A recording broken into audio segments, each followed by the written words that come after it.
Hindi rin po malinaw at walang update at walang pag-uulat si Ginoong Marcos sa taong bayan hinggil sa 129 billion pesos po na ibinenta nila ang value ng 25,000.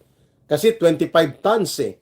For every 1 ton, 1,000 kilograms. So 25,000 kilograms po ng gintong reserba ng Central Bank o ng ating bansa ay naibenta na 129 billion pesos. At sabi nila, pinangtapal daw ito sa mga nawalang pondo dahil po sa pandarambong at pangungurakot. O bakit itinago yan sa taong bayan?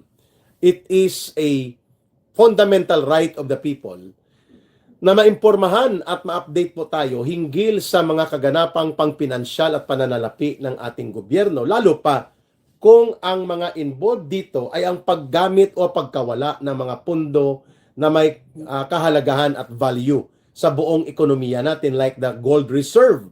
129 billion pesos po ang alleged na hindi may paliwanag ni Marcos saan ginamit at saan napunta. Walang investigasyon at walang hakbang para ito po ay singilin kay Marcos.